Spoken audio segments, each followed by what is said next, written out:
800억 원이 넘는 천문학적 비용이 투입된 초대형 건물.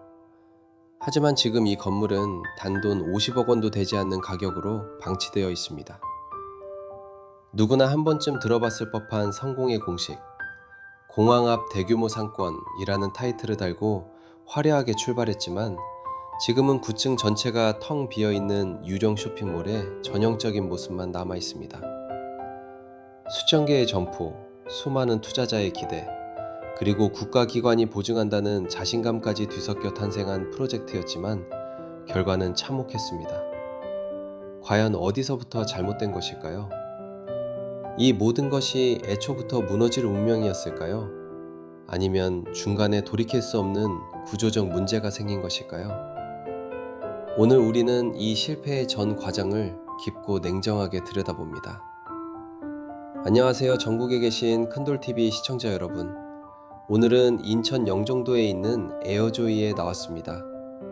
현재 이곳은 지하 3층, 지상 9층으로 이루어진 거대한 복합 쇼핑몰이며 연면적은 약 1만 9천 평이라는 엄청난 규모를 자랑합니다.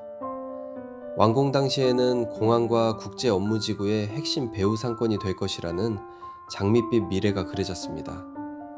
대형마트, 푸드코트, 다양한 브랜드 매장들이 입점했고 투자자들은 공항 효과를 믿으며 적극적으로 참여했습니다.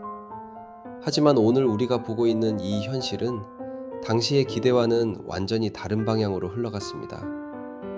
지금 이 현장에서 가장 먼저 느껴지는 것은 적막함입니다.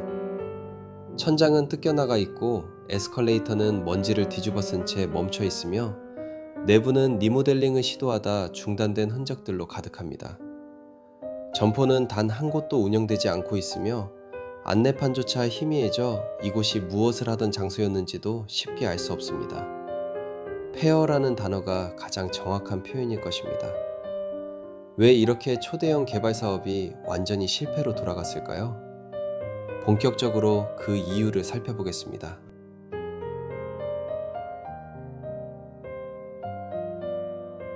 우선 투자자들을 끌어들였던 가장 강력한 요소는 바로 입지였습니다. 국가기관과 공항공사가 관리한다는 점은 매우 강력한 안정성 요소로 작용했고 공항 이용객 증가와 업무 인구 확대를 근거로 향후 소비 수요가 크게 늘어날 것이라고 예상했습니다. 하지만 이 모든 기대를 뒤엎는 핵심 문제가 있었습니다. 바로 동선 부재입니다. 공항 이용객은 많았지만 이곳을 방문할 이유가 전혀 없었습니다.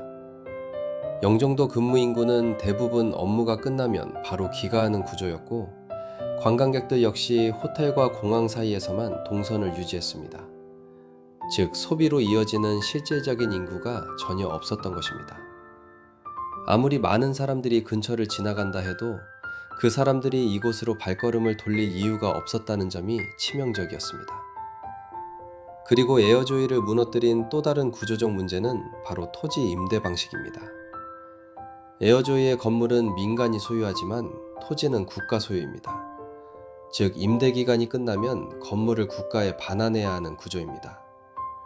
임대 기간은 25년, 그리고 에어조이는 2030년에 반납을 앞두고 있습니다. 이런 구조에서는 장기적인 투자 계획을 세우기도 어렵고 리모델링을 위한 자금 투입도 회수 가능성이 매우 낮습니다. 투자자들이 수백억 원을 들여 리모델링을 하고 싶어도 남은 임대 기간을 고려하면 경제적으로 의미가 없어진 것입니다. 초기에 핵심 점포 역할을 했던 대형마트와 약국조차 적자를 버티지 못하고 철수했습니다. 핵심 점포가 사라지자 다른 점포들도 연쇄적으로 빠져나갔고 상권은 빠르게 무너졌습니다. 운영비조차 감당하지 못하는 상황이 오자 건물은 결국 경매로 넘어갔습니다. 500억 원이 넘던 감정가도 계속된 유찰 끝에 50억 원 수준까지 떨어졌습니다. 800억 원을 들여 지은 건물이 단기간에 50억 원으로 추락한 것입니다. 이 과정에서 투자자들은 평당 500에서 600만 원이라는 높은 분양가를 지불하고도 투자금을 회수하지 못했으며 시공사인 SK건설은 공사비조차 받지 못했습니다.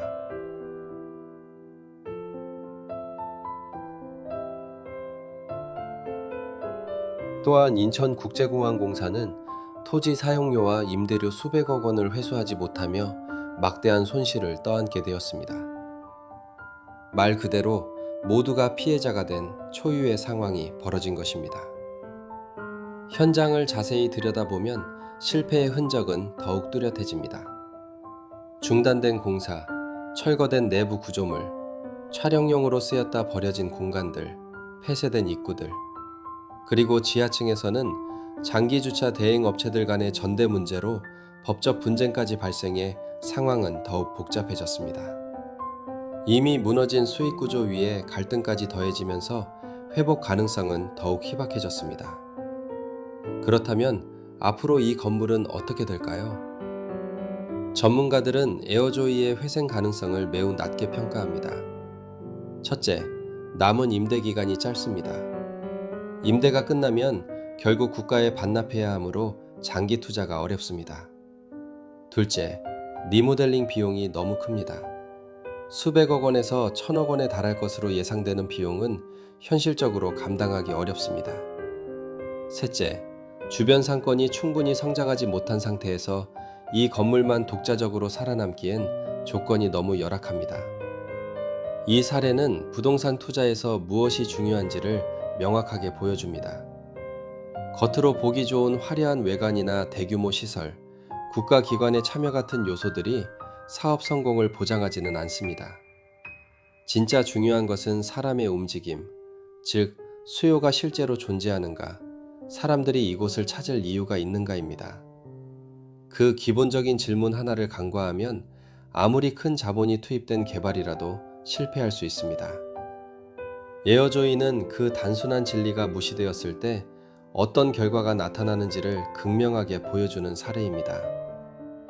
전국에 계신 큰돌TV 가족 여러분, 오늘 영상이 유익했다고 생각하시면 구독, 좋아요, 댓글로 응원 부탁드립니다.